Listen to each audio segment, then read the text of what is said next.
Baie welkom by nog 'n episode van Leef Lig en dankie dat jy saam met ons kuier vandag. Ek is baie opgewonde oor my gas wat vandag hier saam met my kuier.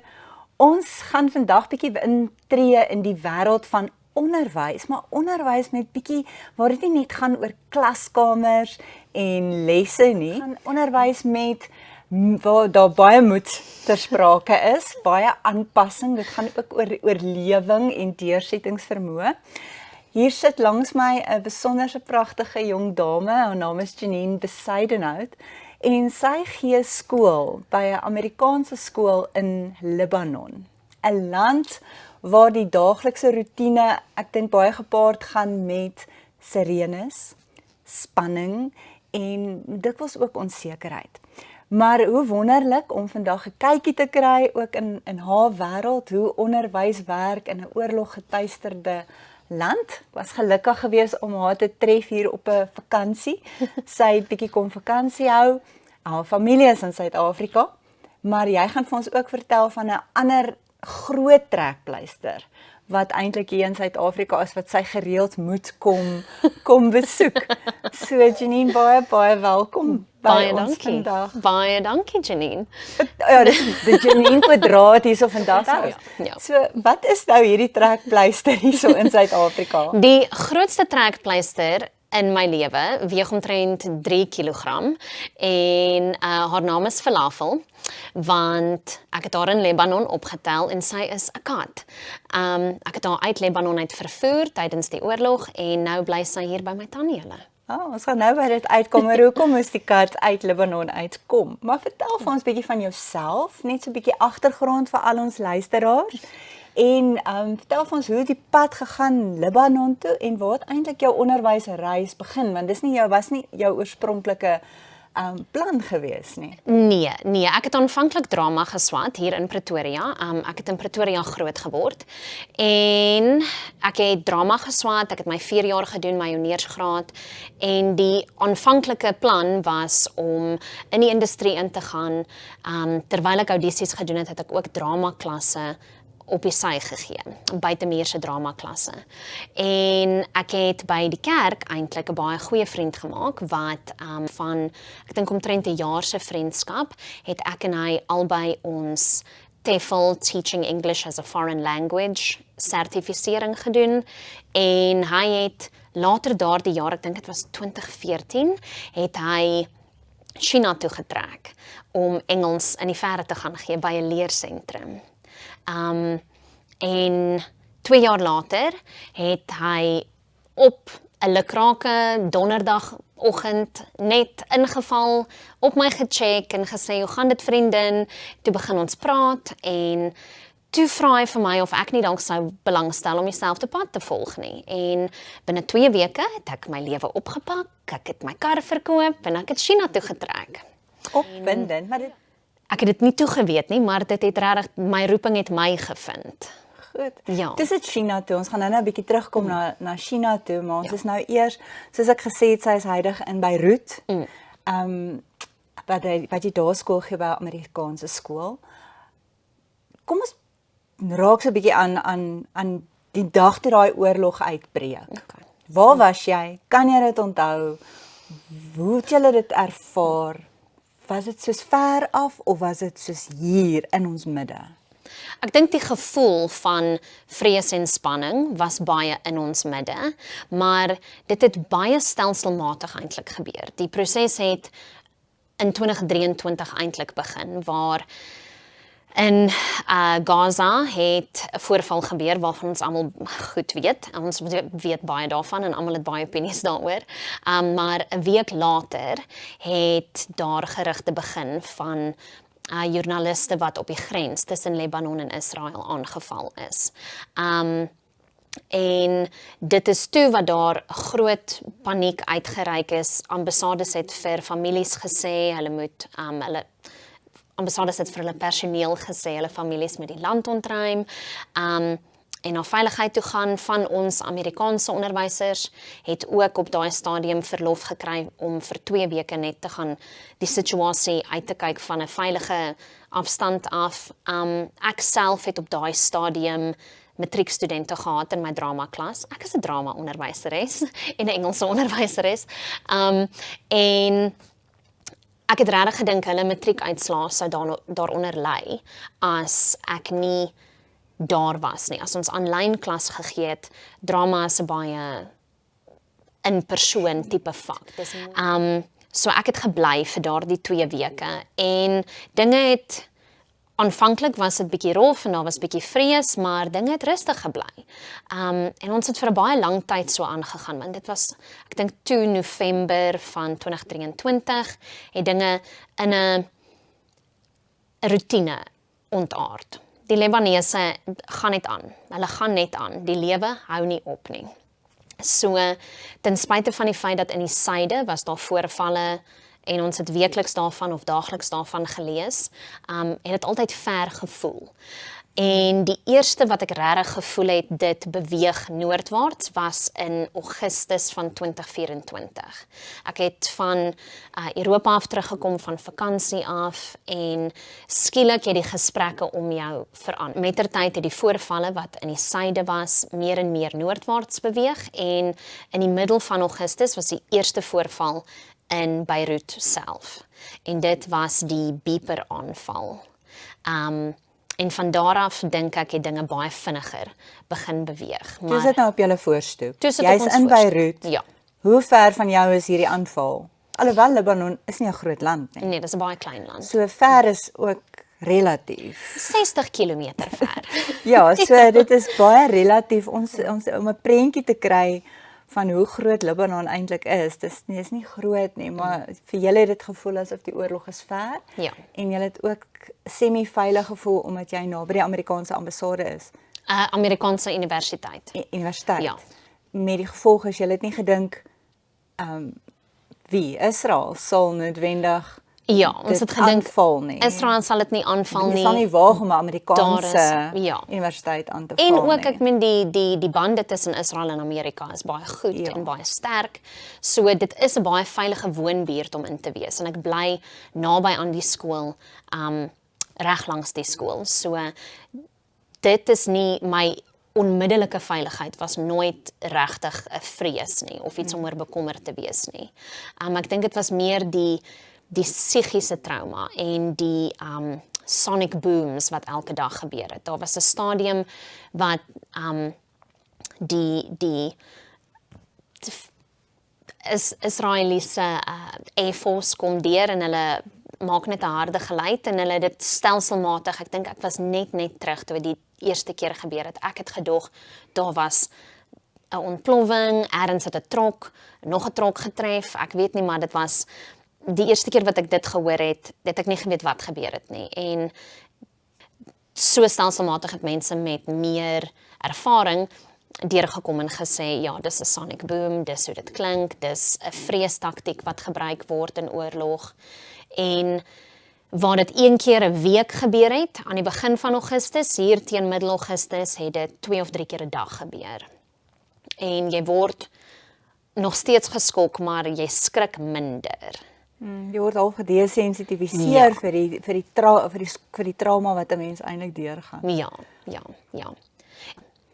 Toe kom maar 'n punt wat jy besluit, want jy was baie lojaal. Kyk, as 'n mens nou matriek drama punte moet opweeg teen jou eie veiligheid, moet ons sê jy was verskriklik lojaal om te gebly het, maar op daai punt het jy besluit dis die beste. Ja. Maar daar het 'n punt gekom wat jy gesê het, as daai lyn gekruis word, dan gaan ek huis toe kom. Ja, die rooi lyn vir my was altyd wanneer bomme in die stad val. Vir my was dit as geboue begin val, dan wil ek uit die land uit. Ek was tydens COVID in China en die grense van die hele China was toe. Jy kon nie uit nie, niemand kon in nie. So ek het vir 2,5 jaar het ek in China gesit sonder dat ek my familie regtig kon sien, dat ek kon kuier en wat dit vir my net dit het my teruggebring na daai tyd van China waar ek gedink het hierdie plekkie is so klein, daar is net een internasionale lughawe. As hierdie lughawe gebom word, dan sit ek vas. En of ek nou veilig is in my Amerikaanse sektor en of ek in die middel van die woonbuurt waar die bomme val, moes bly, dit was nie vir my so belangrik soos hierdie isolation nie. Hierdie gevoel van ek kan nie by my mense uitkom nie en ek is bang en ek is getraumatiseer En ek's alleen. en ek is alleen. So dit was vir my verskriklik om te dink dat ek weer in so 'n situasie sou wees. So ek dink 'n week nadat die beeper voorval gebeur het die eerste gebou, ek dink dit was 'n 3 of 4 verdieping woonstelgebou, was toegebom. En die hele gebou het ineengesak en dit was vir my, okay, hierdie is my rooi lyn. So besluit jy nou, ek gaan. Ja, so die dag Maar nadat waarheen? Kan jy direk huis toe kom? ek kan nie direk huis toe kom nie. Hoekom nie? Daar is geen direkte vlugte van Libanon tot in Johannesburg nie. Dit was die eerste ding. Al die internasionale rederye het hulle vlugte en dienste gekanselleer in Beirut in. Opsie nie, dis net op daai stadium die binnelandse lugredery wat nog steeds gevlieg het internasionaal en hulle het net 1 keer 'n dag gevlieg. Vlieg nie, so ek moes nou mooi kyk. En Ja, dis is 'n legkaart wat jy nou moet bou. ja, maar jy weet nie hoe lyk die prentjie nie. Want deesdae jy het visums nodig en jy het Ja. al daai goeders nodig. Ja, so Suid-Afrikaanse paspoorte is nie baie sterk nie. Ons het 'n visum nodig vir alles. Oral. Ek het geweet ek kan in Turkye in, want daar kan ons e-visums kry. En ek het nog 'n paar dae op my Schengen visum gehad. Wie's nou ons? Ek en my Kat kan nie bly nie. Die kat kan nie bly nie. Ek gaan nie my kat agterlaat nie. Die kat is my kind. Ek het verantwoordelikheid vir daardie dier geneem in my kop die dag toe ek al van die straat af opgetel het. Ons hoor lojaliteit is baie sterk. En Lojaliteit is baie eienskap. sterk vir my.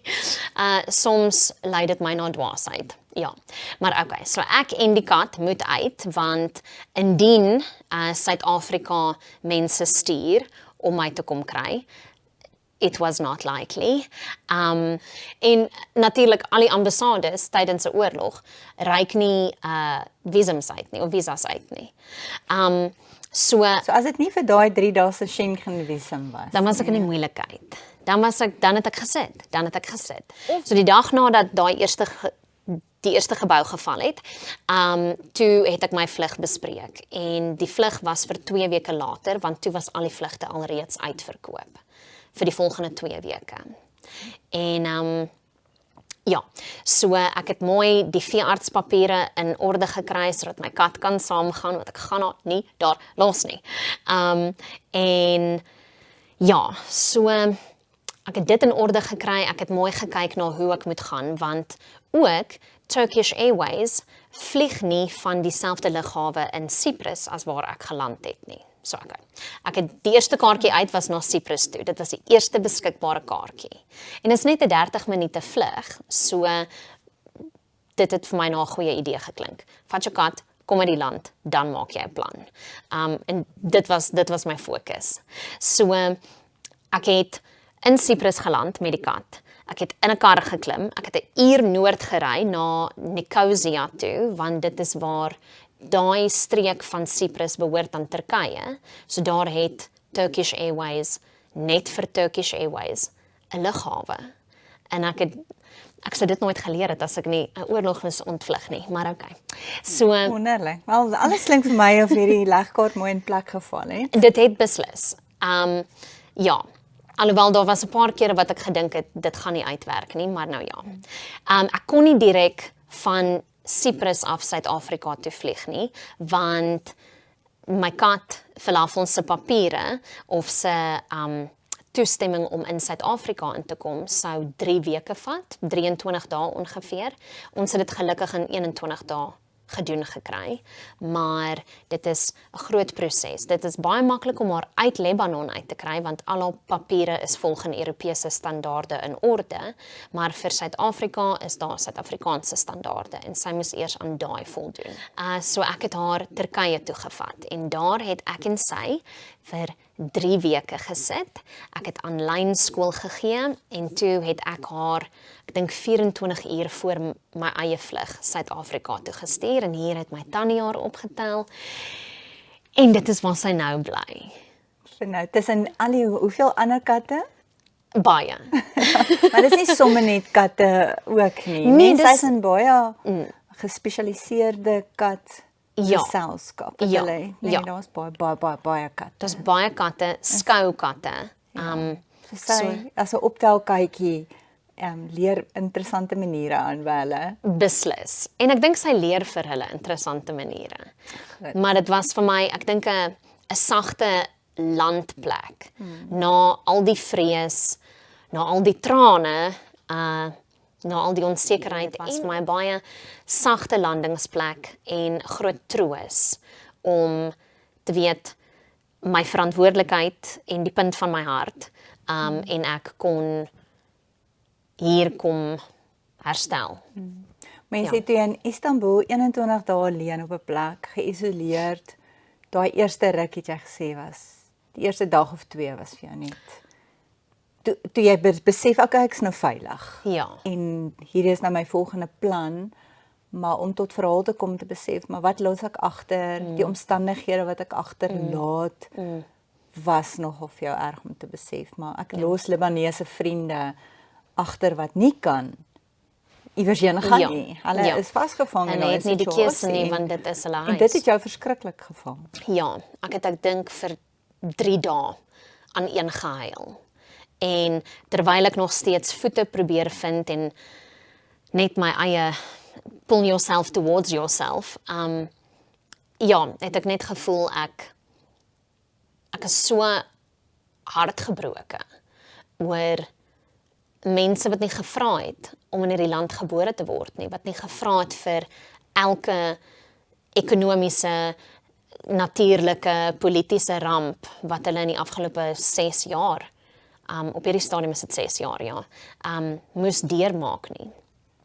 En hulle gaan aan en hulle is die sagste, oopste, warmste mense ten spyte daarvan. Hulle is baie getraumatiseerd en ek dink dit is waar die sit net jou kop neer en gaan aan mentaliteit vandaan kom, want hulle is so gewoond aan dinge loop skeef, maar jy moet aanhou, want die lewe hou nie op nie. Hoe ervaar hulle dit? Praat hulle oor oorlog of is dit iets 'n onderwerp wat hulle maar net doeteenvoudig vermy? Hoe is hulle emosioneel of is hulle so gewoond daaraan? Is dit net hulle manier van doen of raak dit tog hulle op onderrig verrig? Hulle praat daaroor, maar hulle praat daaroor asof dit 'n gewone lewensgebeurtenis is.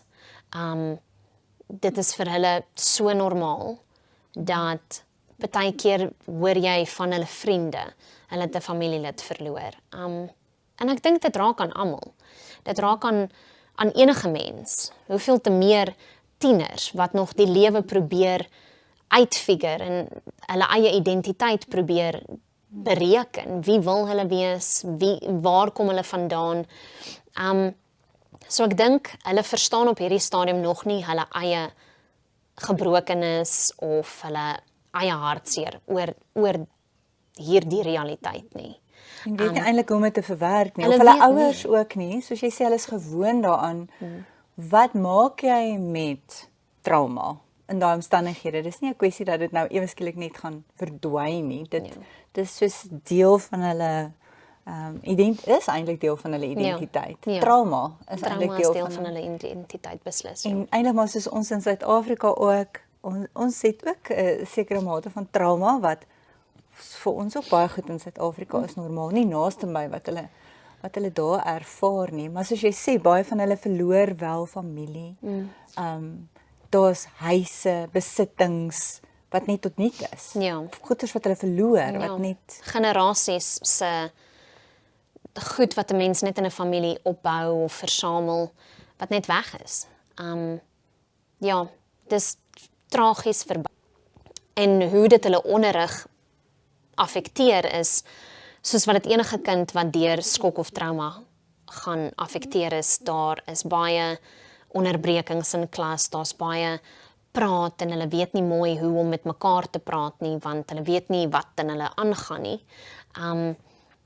Ja. Hoekom bly jy? Jy gaan nou weer terug. 4 Augustus gaan jy weer terug. Ja. Hoekom bly jy? Wat dryf jou? Wat 'n verskil voel jy maak daar? Ek dink is baie van 'n eie identiteit en dalk 'n trots. Dalk is dit 'n geval van trots, maar ek weet ek het my naam op 'n kontrak gesit. Ek het gesê ek sal hier wees om hierdie werk te doen. En ek gaan nie my woord breek nie, want ek is net so goed soos my woord en my woord is net so goed soos my aksies. So dit is hoekom ek bly teruggaan. En ook omdat ek soveel goeie vriende daar gemaak het. Ek weet ek het 'n ondersteuningsstelsel daar. Van warm, liefdevolle mense wat bitter baie omgee. En my lewe is vir nou daar. Ek is bietjie van 'n trekvoël, so ek weet dis nie waar my lewe gaan bly nie, Ja, maar vir nou. Ja, maar vir nou is dit waar my lewe is. En jy maak 'n verskil op die oomblik in sekere kinders se lewens. Ja, maar ek sê altyd vir my studente, jy gaan op universiteit gaan jy alles leer wat jy moet om 'n werknemer of 'n werkgewer te wees. Hier leer ek vir jou hoe om 'n mens te wees. En jy leer van mekaar hoe om mens te wees. Ons leer hoe om studente te wees, ons leer hoe om krities te dink, ons leer hoe om teks te lees en wenke uit 'n teks uit te gaan haal en 'n argument te formuleer, want daai is goed wat hulle op universiteit sal nodig hê vir sukses. Maar ek kan vir 'n kind leer, jy het 'n stem, jy weet hoe om te redeneer, gebruik dit want jy tel. En ek sien dit baie in my studente. Ek dink op die ou einde van die dag is ek 'n volwassene in hierdie kinders se lewens en om net te verdwyn en nie 'n konstante te wees nie, daar gaan oorgenoeg mense in die lewe wees wat hulle so teleurstel. Ek hoef nie op hierdie jong ouderdom net nog 'n geval te wees van iemand wat jou gaan teleurstel nie. My roeping is om konstant te wees en as 'n volwassene in daai gap te staan vir jou. Want jy weet nog nie hoe die lewe werk nie. Nou, dit is wonderlik. So jy spreek op 'n besondere manier in hulle lewe in. Ja. Goed, 'n bietjie weg van die oorlog. Okay. Libanon, as ons Libanon dink of prentjies sien, dan sien ons net missiele en drones en goeders wat uitmekaar uitgeskiet word en ontploffings, maar jy sê vir my Libanon is 'n mooi land. Ja. Hoe mooi? Dis verskriklik geskiedenisryk in die eerste geval. Ek meen daar is dorpe waarin Jesus alself geloop het. In die geskiedenis in die Romeinse tyd, daar is nog steeds Romeinse tempels en sportsarenas wat staan.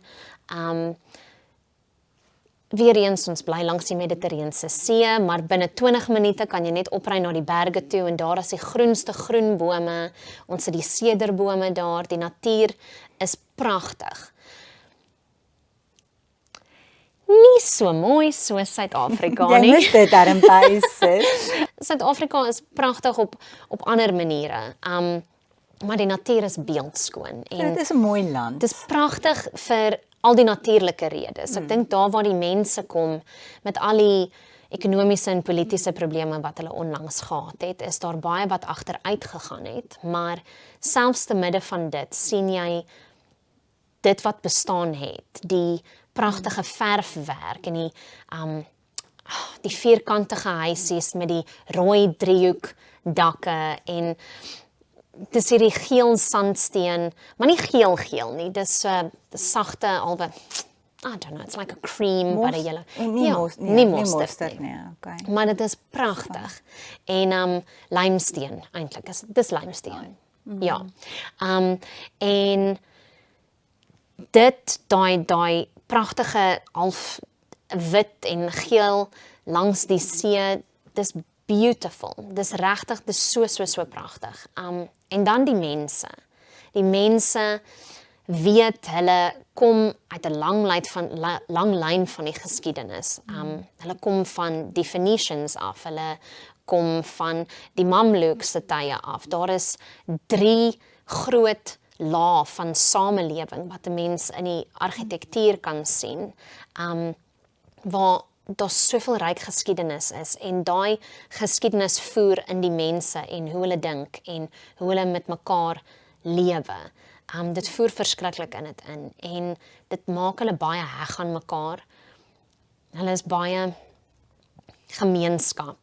Want hulle moet op gesind. mekaar ook Ja, staat maak ja, vir verskeie redes en jy het ook gesê as 'n vreemdeling het hulle jou ook verwelkom. en gehelp. Hulle Ja. dit was nie hulle is nie snaaks om te sien as jy sukkel of om Ja. jou te help of jou in te trek nie. Maar hulle het 'n baie sterker koneksie aan hulle geskiedenis ook.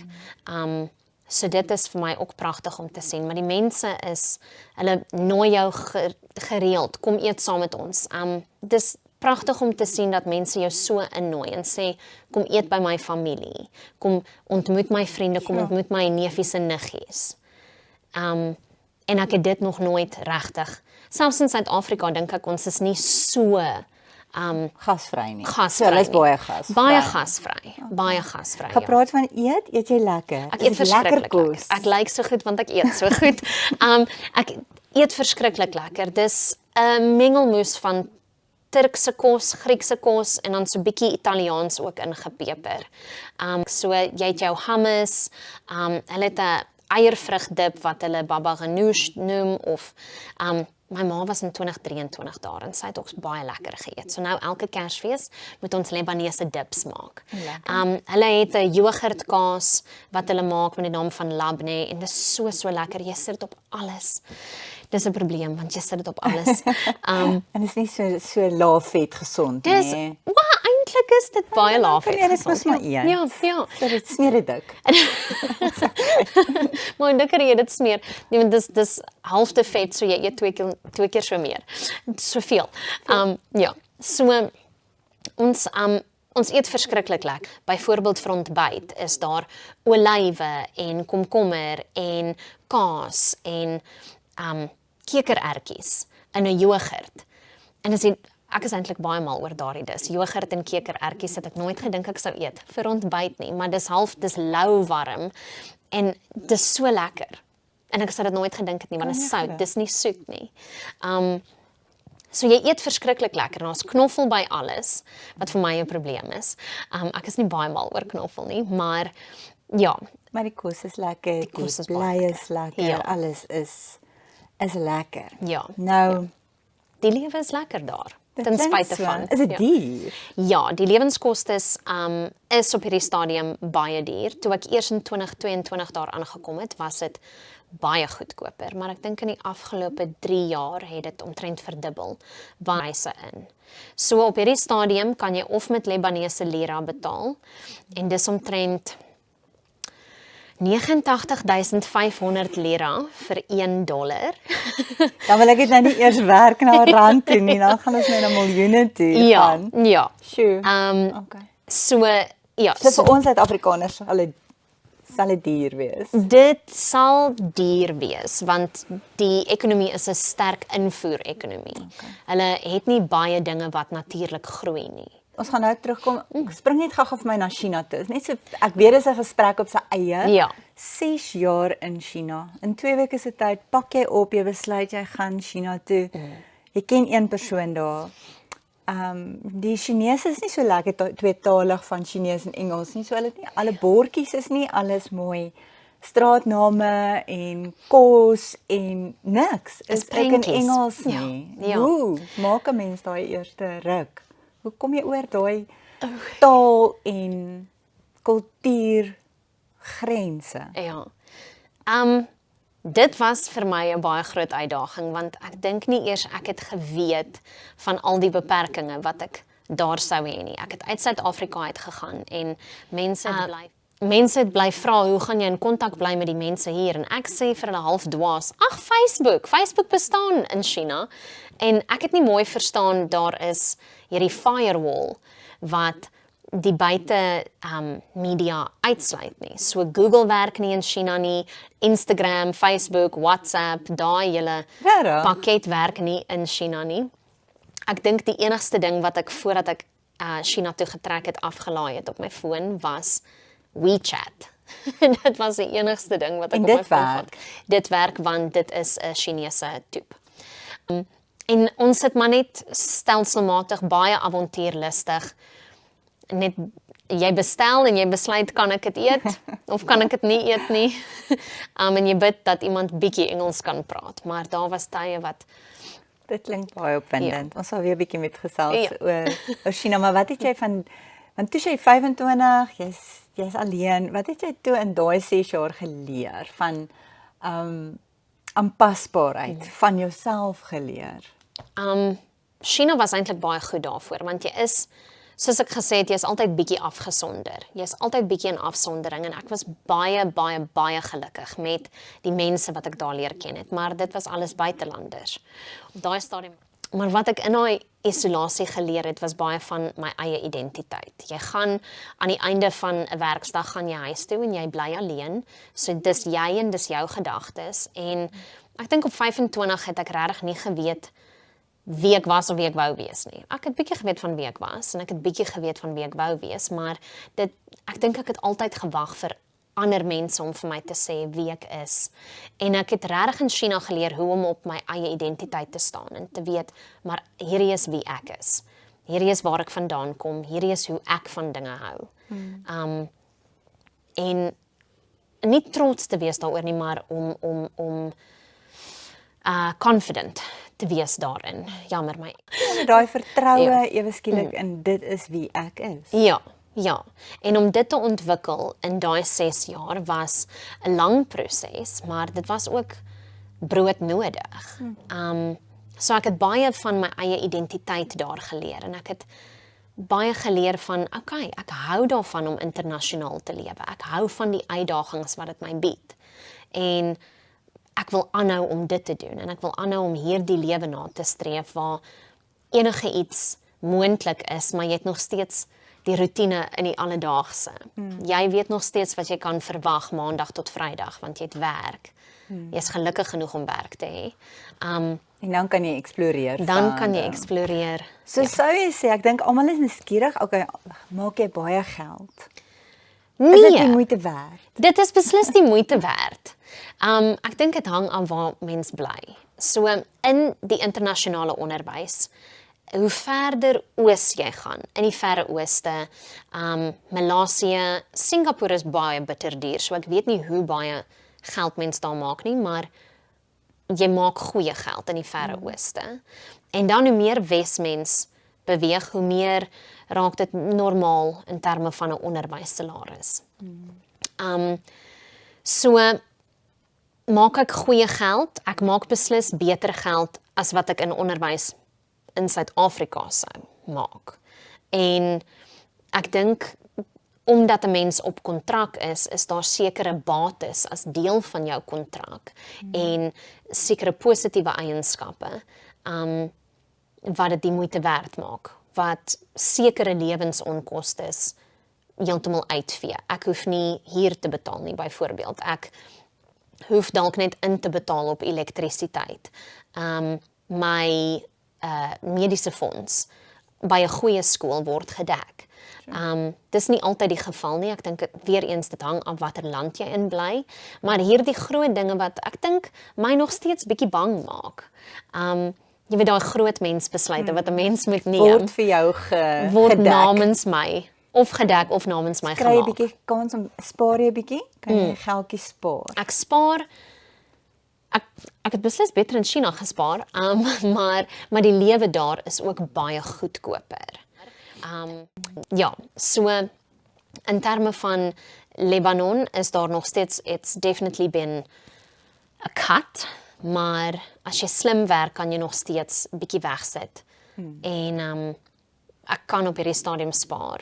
Ek dink meer vir die geestes en psigiese redes, vir die onvatbare redes, is dit vir almal die moeite werd. Jy leer regtig, dit klink amper so cheesy om te sê, maar jy leer jouself ken. Nee, natuurlik. As jy net jouself het. Ja, dis amper soos een van daai ekstreme sporte. Ja. Jy leer waarna toe jy in staat So sal jy is. dit sê as 'n jong mens bietjie avontuurlustig is en hulle was dalk in die onderwys of hulle 'n onderwysdiploma doen, is iets wat hulle kan oorweeg. Beslis. Want al is dit moeilik, is dit die moeite werd. dis baie die moeite werd, want jy groei nog steeds in jou loopbaan. Jy leer nog. So waarheen volgende? As ek kan, sal ek baie graag Sentraal en Suid-Amerika wil ervaar. En 'n woordjie vir ons in Suid-Afrika wat jy kom uit 'n oorloggetuisterde gebied, ons het ons eie uitdagings hierso. Net 'n positiewe woord vir ons, hoe om ietsie van daai menswees wat jy ervaar daar, dat ons nog steeds mens tot mens, ons hoef nie in die verre vreemde te gaan wees nie, maar hoe ons as mens tot mens net hier in ons eie land mekaar kan help, mekaar kan ondersteun. Miskien ietsie positiefs net van ons midde te laat. Ek dink Suid-Afrika is halfpad daar, want ons het van die vriendelikste mense in die wêreld. Ons het regtig, en ek hoor dit by almal wat al Suid-Afrikaners teëgekom het in hulle eie reise. Maar ek dink ons dink nog steeds hoë mure maak goeie bure. En ons moet dalk 'n langer tafel bou en nie ons mure hoër bou nie. En ons moet regtig saam staan en leer hoe om op mekaar te steun, want ek dink ons is nog steeds baie in onsself trots. En as ek een ding by Libanese mense leer, dan is dit daai oop wees om kwesbaar te wees en te sê ek het hulp nodig. En om dan reg te staan as 'n gemeenskap. Maar reg te staan om te help en maak nie saak wat ons opinies van mekaar is nie. Ons het net mekaar. Ja. Ons is mekaar aangewese. Ja. Vreeslik dankie. Baie dankie dat jy van jou vakansietyd afgestaan het om te kom gesels. Jy het my ook baie nuuskierig gemaak oor die wêreld in Libanon. Mense het regtig baie tunnelvisie. Ek dink net soos wat mense partykeer miskonsepsies het oor ons land tot hulle hier kom, het ons miskonsepsies oor ander lande. En ek hou van daai van kom ons wees nuuskierig oor mekaar, kom ons wees nuuskierig oor die wêreld en die mense van ander dele van die wêreld en dat ons aanklank vind by mekaar. So hierdie was baie spesiaal. Dankie dat ons 'n kykie in jou lewe kon kry en kon sien dat selfs in 'n oorloggetuisterde land die normaliteit, die waarde van onderrig nog daar is en dat dit ritme skep, rutine skep en hoe waardevol dit is. Maar dit verg baie moed om te doen wat jy doen. Dankie dat jy dit met ons deel. En ons is nuuskierig oor mekaar se lewens. As jy ook 'n storie het wat jy graag wil deel, asseblief vertel vir my dat ons ook met jou kan gesels. Maar dankie dat ons saam met jou op hierdie ontdekkingsreis, wêreldreis, ons gaan dalk nog weer 'n ander deel van die wêreld deur jou oë beleef. Maar baie sterkte daar waar jy werk, daai afdruk wat jy maak op kinders se lewens. Geniet wat jy ook al doen. Doen dit met oorgawe en passie en dit is aansteeklik. So dankie dat jy dit met ons gedeel het en wees veilig. Ons probeer. So veilig as wat jy kan. Maar geniet die laaste rukkie saam met jou familie, dat jy ook hier gaan kuier. Baie dankie dat jy ook ingeskakel het en saam met ons geluister het. Ons sien uit dat jy weer by 'n volgende episode van Leef Lig ingeskakel sal wees. So tot volgende keer. Onthou altyd, leef lig.